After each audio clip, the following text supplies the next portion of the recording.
एकनाथ शिंदेवरला जरांगे पाटलांनी आरोप लावलेले. काय असतं, आज मी स्वतः पाहिलं की जो माणूस स्वतःच्या बापाला बाप म्हणत नाही किंवा बापालाच मानत नाही, तो समाजाला आणि नेत्याला काय मानल. जो अतिशय स्वार्थी असणारा, फक्त पैसा आणि गळगंज माया कमवण्यामध्ये मशगूल असणारा भिकारचोट विचाराचा माणूस, म्हणजे ज्या एकनाथ शिंदेने याला 3 वर्षामध्ये पाळलं आणि जिथं भुंकाय सांगितलं तिथं भुंकण्याचं काम यांनी केलं, त्याच एकनाथ शिंदेवर आज कुठेतरी भुंकण्याला सुरुवात केली. आणि याच्यामध्ये तथ्य असं आहे की गेल्या अनेक 2-3 वर्षापासून आम्ही सातत्यानं सांगतो की एकनाथ शिंदे यांनी ओबीसीचं वाटोळं केलंय, बोगस नोंदीमार्फत कुणबी प्रमाणपत्र वाटायला लावलेत, अधिकाऱ्यांना प्रेशर केलंय.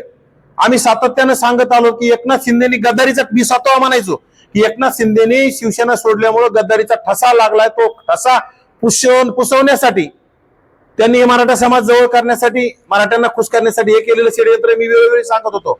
आज त्याच्यावर शिक्कामोर्तब झालंय. स्वतः जरांगेने सांगितलंय की एकनाथ शिंदेची त्यांची मिली बघत होती. ते स्वतः म्हटला की 3 वर्षात एकनाथ शिंदे यांच्या विरोधात मी कधी बोललो नाही. त्यांचे मंत्री असतील, आता अनेक वेळा भेटले, अनेक वेळा सहकार्य केले, सगळ्या गोष्टी त्यांनी बोलून दाखवल्या आणि त्यातूनच ते सिद्ध होतं की एकनाथ शिंदेनी याला मदत केली. परंतु सत्य हे कधी लपत नसतं. एकनाथ शिंदेनी मदत करूया, एखाद्या राष्ट्रपतींनी मदत करूया, परंतु न्याय सगळ्यांना मिळत असतो. खोटे प्रमाणपत्र वाटप करून तुम्ही खरं तर समाजाची दिशाभूल केली. त्यामुळे समाजाने ह्या बेकार चोटाला बोटाने हल्लं पाहिजे. आणि विशेषतः आता काय करायला लागलं, त्यांचे जे अभ्यासक लोक आहेत यांना सुद्धा ट्रोल करण्याचा यांनी प्रयत्न सुरू केलाय. म्हणजे अभ्यासक लोकांना सुद्धा टार्गेट करायचं. अभ्यासक लोकांनी त्यावेळी ज्या आंदोलनाच्या वेळी सुद्धा सांगितलं होतं, सुरुवातीच्या वाशीला गेले त्यावेळी सांगितलं तर सगळ्या सोयऱ्यांचा अध्यादेश काढता येणार नाही, परंतु गरीब पैसे घेतले की पळून येतो. ज्या वेळी आपल्याला काहीतरी मिळेल त्यावेळी पळून येतो. कुठं आता भुमरे असेल, भुमरे मामा तुम्ही 6 नंबरला होतात, मी तुम्हाला निवडून आणलं, म्हणजे किती नौटंकी. म्हणजे 6 नंबरला याच्या जीवावर कोणी निवडून आलं नाही, परंतु भुमरे मामा 6 नंबरला होते. परंतु भुमरे मामाच्या विरोधात एक मायक्रो समाजातला, इतर मागासवर्गीय समाजातला माणूस निवडणूक लढवत होता, म्हणून भुमरेला यांनी ताकद देण्याचं काम केलं. त्याचं त्यांनी श्रेय घेतलं नाही पाहिजे. आणि कुठतरी प्रत्येक ठिकाणी जातीवाद यांनी केलाय, बाकी काय नाही. जर दुसऱ्या समाजातला असला तर त्याला पूर्ण, ते कुठल्या समाजातला असला, शिंदे सेनेचा जरी असला तर त्यांनी विरोध केला असता. उदाहरणार्थ चंद्रकांत खैरे जर शिंदे सेनेकडून उभा असते तरी ह्या भिकार चोटाने त्यांना विरोध करण्याचं काम केलं असतं. परंतु विशेषतः भुमरे हे पैशाच्या मस्तीच्या जीवावर निवडून आले, हे काही या जरांगेच्या आशीर्वादाने निवडून आलेले नाहीत. आणि जरांगे फक्त स्वतः कुठलंही श्रेय घेण्याचं, जो जरांगे आज बोलतोय खासदार आम्ही निवडून आणले, खासदारकीच्या टायमिंगला तो त्यांच्या सोबत होता, पण विधानसभेला महायुती सोबत नव्हता. महायुतीच्या विरोधात मतदान करा म्हणून सांगत होता, मराठ्यांना फसवले म्हणत होता. मग त्यावेळी तेव्हा भाजपा आणि महायुती सत्तेत कशी गेली. परंतु याला ज्या लोकांनी, ओबीसीनी भाजपला असेल महायुतीला सत्तेत नेऊन बसवलं, पण याचं क्रेडिट फक्त जरांगे घ्यायला. याचं चूक फक्त राज्य सरकारमधल्या प्रतिनिधींची आहे. राज्य सरकारमधले अनेक मंत्री जरांगेला येऊन वेळोवेळी भेटताय, अनेक वेळा त्याला रसद देण्याचं काम करताय, ताकद देण्याचं म्हणजे मेलेल्या माणसाला जाग करण्याचं काम करताय. आणि विशेषतः सापाला दूध पाजून तुम्हाला साप डसणारच आहे. आणि आता तुम्ही सापाला 2-3 वर्ष एकनाथ शिंदेनी दूध पाजले, शेवटी त्या सापाने तुम्हाला आज फणा मारलेलाच आहे. त्यामुळं त्या बेकार चोटाच्या नादी लागून तुम्ही वेगवेगळ्या जातींना अंगावर घेऊन तुमचं वाटोळं करून घ्यायला तुम्ही नादी लागू नका. त्यामुळे एकनाथ शिंदे असतील, देवेंद्र फडणवीस असतील किंवा सुनेत्राताई पवार असतील, यांनी याच्या नादी लागून जे तुम्हाला न्याय प्रक्रियेतून ज्या गोष्टी टिकू शकतील अशा दिल्या त्याला काही हरकत नाही. परंतु ज्या गोष्टी टिकणार नाहीत, तुम्ही अधिकाऱ्यांना प्रेशर करून, बोगस कुणबी प्रमाणपत्र वाटून ते व्हॅलिड करण्यासाठी सुद्धा ताकद लावायची. तुम्ही ते उर्दू मधून जे ट्रान्सलेशन करून आणायचं असतं त्याच्यामध्ये सुद्धा तुम्ही सेटिंग करण्याचा प्रयत्न करता. आणि त्यांनी विशेष आज काय सांगितलं की या दहीहंडे नावाचं प्रकरण, दहीहंडे शिंदे म्हणजे छत्रपती संभाजीनगर मधील एक जिल्हा परिषद गट, कोणता, गोलडगाव गटातील जे दहीहंडे म्हणतो, दहीहंडेच्या महिला जिल्हा परिषद सदस्या, ते वारंवार दहीहंडेचं का नाव घ्यायला लागला. त्या दहीहंडेनी जिल्हा परिषद अध्यक्षाला मतदान करण्यासाठी 3.25 कोटीचं डील केलेलं आहे. भाजपकडून त्यांनी पैसे घेतले, पण त्याच्यातले काही जरांगेला 1 कोटी आणून दिले असतील. विशेष दहीहंडेचं नाव का घ्यायला लागला. परंतु या मूर्खाला अक्कल पाहिजे. दहीहंडे तो म्हणतो तिथं यशवंता नावाचं तिथं ट्रान्सलेशन करून आलं, परंतु ट्रान्सलेशन आलं नाही, करून आणलं होतं तिथं विशेषतः हनुमंता नावाचं होतं. आणि हनुमंताचं तुम्ही यशवंता करून घेता. तुम्ही बाप बदलायची तुम्हाला सवय. तुम्ही जर सत्ता मिळवण्यासाठी तुम्ही जर बाप बदलत असेल तर तुम्हाला लाजा वाटल्या पाहिजे या लोकांना. आणि हे खरं तर हे जे बोगस कुणबी प्रमाणपत्र काढून जिल्हा परिषद पंचायत समित्या लढवलेत ते निजामी मराठी आहेत. ह्या मराठ्यांच्या गरीब मराठ्यांनी या भिकारचोट मराठ्यांच्या नादी लागलं नाही पाहिजे.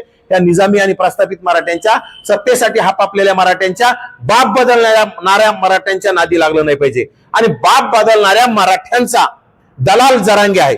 आणि दलाल आजपर्यंत एकनाथ शिंदेचा उदो करणारा अचानक एकनाथ शिंदे असेल, देवेंद्र फडणवीस असेल, यांच्या विरोधात कसा बोलायला लागला? का? लाड यांचा मोठा लाडू खाल्ला वाटतं यांनी. आणि लाडचा मोठा लाडू खाऊन आता एकनाथ शिंदेवर ढेकर द्यायला सुरुवात केली. कारण लाडचा लाडू जरा एकनाथ शिंदेपेक्षा मोठा भेटला असेल, लाडकडून मोठं पॅकेज मिळालं असेल, त्यामुळे हे सगळं चाललेलं आहे. बाकी काही नाही. येणाऱ्या काळात पूर्ण सगळेची सगळे बोगस काढलेले कुणबी प्रमाणपत्र रद्द झालेले तुम्हाला पाहायला मिळतील. आज मराठवाड्यामध्ये 3 जिल्हा परिषद सदस्य आणि 1 नगरसेवक पद रद्द झालंय. येणाऱ्या काळात पंचायत समिती सदस्य असतील. आमचे सचिनजी खलसे आहेत, यांनी पंचायत समितीचं सुद्धा संभाजीनगरमध्ये आव्हान दिलंय. आणि येणाऱ्या काळात संभाजीनगर जिल्ह्यामध्ये जेवढे बोगस असतील त्याला सुद्धा ते आव्हान देण्यासाठी त्यांनी तयारी दर्शवली. आणि येणाऱ्या काळात एक नायक आता दहीहंडीच्या प्रकरणामध्ये त्यांनी एक आणलं, एक ट्रान्सलेशन करून आणलं. आमच्या सचिनजी खलसे यांनी 4 जणांकडून ते अधिकृत असणारे 4 जण त्यांच्याकडून ट्रान्सलेट करून आणलं. त्या 4ही जणांमध्ये हनुमंत आहे. आणि मग याच्याकडे ह्या माणसाकडे पैसे देऊन त्यांनी खरं तर त्या संबंधित ट्रान्सलेशन करणाऱ्या माणसाला 1 लाख 2 लाख रुपये देऊन हनुमंतांचं यशवंता करून आणलं. खरं तर ते ट्रान्सलेशन करून देणाऱ्या माणसावर सुद्धा कारवाई झाली पाहिजे, त्याला अटक झाली पाहिजे. आणि विशेषतः राज्यामध्ये बोगस नोंदी मार्फत कुणबी प्रमाणपत्र वाटप करणारे जे अधिकारी यांच्यावर कारवाया झाल्या पाहिजे, याची श्वेतपत्रिका निघली पाहिजे. आणि या लोकांना जर कठोर कारवाई झाली तर येणाऱ्या काळात बोगस नोंदी मार्फत कुणबी प्रमाणपत्र वाटप करण्यासाठी आळा बसल. आणि विशेषतः यामध्ये मराठा ओबीसी वाद वाढतोय. कारण बोगस कुणबी प्रमाणपत्र वाटून कुठतरी तुम्ही आज जिल्हा परिषद पंचायत समिती नगरपालिका महानगरपालिका लढताय, परंतु ते ज्यावेळेस टिकवण्यासाठी ओबीसीना तुमच्यासाठी तुमच्या विरोधात झुंजावं लागतं ते बोगस हे सिद्ध करण्यासाठी. आणि तुम्हाला बोगस असून ओरिजिनल दाखवण्यासाठी झुंजावं लागतं. त्या जरांगेचं त्याच्यामध्ये काही चाललं नाही, परंतु या दोन्ही समाजामध्ये तेढ निर्माण होतंय. यासाठी काढणाऱ्यांनी सुद्धा बोगस काढण्याच्या नादी पडून लागू नये, त्या भिकारचोट जरांगेच्या नादी लागू नये. जरांगेचं आंदोलन सपशेल फसलेलं आहे. जरांगेने आंदोलनातून करोडो रुपयाची माया जमवली आहे. ज्या भुमरे मामा म्हणून भुमरे मामाकडून सुद्धा करोडो रुपये गोळा केले. शेवटी भुमरे मामांच्या वाईन शॉपची दारू सुद्धा फुकटची पेत असन हा भिकारचोट, बाकी काही नाही. यापुढे येणाऱ्या काळात जरांगेचं अस्तित्व संपलेलं असन. त्यांच्या अभ्यासक लोकांनी वेळोवेळी सांगून सुद्धा मीच खरं आहे, मला जे कळतं ते तुम्हाला काही कळत नाही असं त्यांच्यावर दाब टाकून त्यांना शांत बसण्याचं काम जरांगेने केलंय. परंतु अभ्यासक वेळोवेळी सांगत होतं की हे बसत नाही. कुणबी प्रमाणपत्र असतील किंवा सगळ्या सोयऱ्यांचा आदेश असेल, या दोन्ही गोष्टींना अभ्यासकांचा विरोध होता. परंतु हे महाराष्ट्रात मराठा समाजाने याला देव करून ठेवलं होतं पागलला. आणि आता येणाऱ्या काळात याचा सगळा भांडा फुटलेला तुम्हाला पाहायला मिळेल. अधिकाऱ्यावर तुम्ही आता रोष व्यक्त केला, जे कुणबी बोगस होते त्यांच्यासाठी तुम्ही काही न्यायालयाला लढाई म्हणा किंवा अशा लोकांवर ठेवण्यासाठी काय करणार? जोपर्यंत हे जे बोगस नोंदी मार्फत कुणबी प्रमाणपत्र वाटप झाले त्याची श्वेतपत्रिका राज्य सरकारने काढली पाहिजे.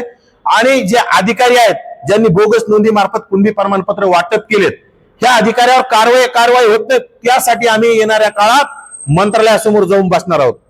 आम्ही राज्य सरकारला, विशेषतः देवेंद्रजी फडणवीस मुख्यमंत्री आणि दोन्ही उपमुख्यमंत्र्याला सांगतोय, तुम्ही सापाला दूध पाजण्यात वेळ घालू नका. ज्या गोष्टी देताच येत नाहीत त्या देऊ नका. तुम्ही तुमच्या हाताने पायावर धोंडा पाडून घेऊ नका. देवेंद्र फडणवीस यांना कळकळीची विनंती, ओबीसी आमचा डीएनए म्हटल्यामुळं तुम्हाला लोकांनी सत्तेत नेऊन बसवलंय. एकनाथ शिंदेना सुद्धा सांगणंय या ओबीसी आमचा डीएनए म्हटल्यामुळे देवेंद्रजी बोलल्यामुळं महायुतीमध्ये तुम्ही आहात म्हणून तुम्ही सत्तेत गेला. जरांगेमुळे तुमचा कुठलाही फायदा नाही झाला, परंतु जरांगेला पोचण्यामध्ये तुम्ही खूप मोठं योगदान दिलेलं आहे. तुमचे मंत्री त्याच्यामध्ये उदय सामंत असतील, संदीपान भुमरे तत्कालीन मंत्री असतील, त्यामध्ये प्रताप सरनाईक असतील, छत्रपती संभाजीनगरचे पालकमंत्री संजय शिरसाट असतील, हे येऊन जरांगे सोबत लोटांगण घेऊन रात्रात त्याच्यावर 2-2, 4-4 तास त्याच्यासोबत चर्चा करून त्याला तुम्हाला कुठलाही फायदा झाला नाही आणि होणार नाही. शेवटी तुम्ही सापाला दूध पाजलं, तो साप आज तुमच्यावर फणा काढून तुमच्यावर फणा त्यांनी मारलेला आहे. त्यामुळे तुम्ही भिकारचोट विचाराच्या लोकांच्या नादी लोकांना नका, राज्यामध्ये जातीवाद पेरण्याचं काम करू नका, अशा लोकांना पोसू नका. राज्यामध्ये शिव फुले शाहू आंबेडकरांचा महाराष्ट्र होता आणि राहायला पाहिजे, यासाठी तुम्ही कुठेतरी विचार करून पाऊल टाकणं गरजेचं आहे. प्रसाद लाडांच्या भेटीनंतर भूमिका बदलली असं म्हणतात. नक्कीच प्रसाद लाडांचा मोठा लाडू जरांगेला मिळालाय. खरं तर दलाल असणारा प्रसाद लाड, झाडू पोचा करणारा प्रसाद लाड, हजारो कोटीचे टेंडर, नोकर भरती, खाजगी भरती मधले टेंडर खिशात घालणारा प्रसाद लाड, याला करोडो रुपयांची माया कमवल्याच्या नंतर कुठतरी आपलं नाव मोठं करण्यासाठी ह्या भिकारचोट मन्याला नादी लागून कुठतरी ह्या मन्याच्या खिशात मोठा लाडू टाकला आणि त्यामुळेच कुठतरी आता ज्या एकनाथ शिंदेनी या मन्याला 2-3 वर्षापासून पोहोचलो त्यांच्यावर तो आता गर्व ओकायला लागला. कारण की हा मन्या बापाचाच झाला नाही, त्यांनी स्वतःच मान्य केलं, मी बापालाच विचारत नाही, बापालाच मानत नाही. मग हा समाजाला आणि एकनाथ शिंदेला काय मानणार आहे? म्हणजे याच्या रक्तातच गद्दारी आहे. जो बापाचा होऊ शकला नाही तो तुमचा काय होणार आहे? त्यामुळे अशा लोकांपासून हे लोकांनी, राजसत्तेतील लोकांनी सावध झालं पाहिजे. थोडक्यात की त्यांच्या प्रमाणपत्राविषयी आज म्हणून जरांगेंनी पत्रकार परिषदेत त्यांनी सांगितलं की ते सत्य प्रमाणपत्र असून राजकीय हव्यासापोटी हेवेदेवापोटी ते रद्द करण्यात आले. त्याच्यावर तुमचं काय? खरं तर जरांगेला अभ्यास असला पाहिजे. त्यामध्ये जात पडताळणी समिती असते, सर्व कागदपत्र त्याच्यामध्ये तपासले जातात, त्याच्यामध्ये खरं काय खोटं काय पाहिलं जातं आणि सगळं तपासल्याच्या नंतर पुढे निकाल जाते. आज राजसत्तेच्या विरोधात ओबीसीचं सगळं वाटोळं झालंय.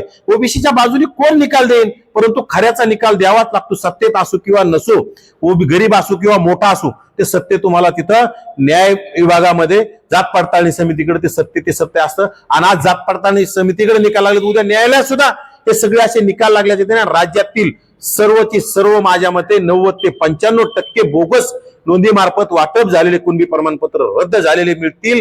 फक्त माझी राज्यातील तमाम ओबीसी बांधवांना कळकळीची विनंती, तुमच्या ग्रामपंचायतच्या हद्दीमध्ये असे काही प्रकार झाले असेल तर तुम्ही सुद्धा जात पडताळणी समितीकडे अपील करा.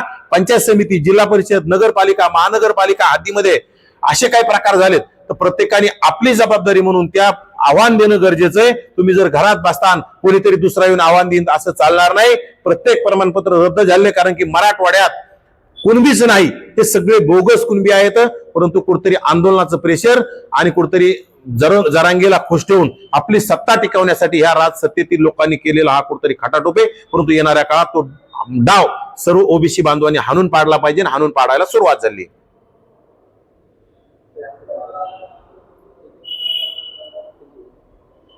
त्यांची घ्या.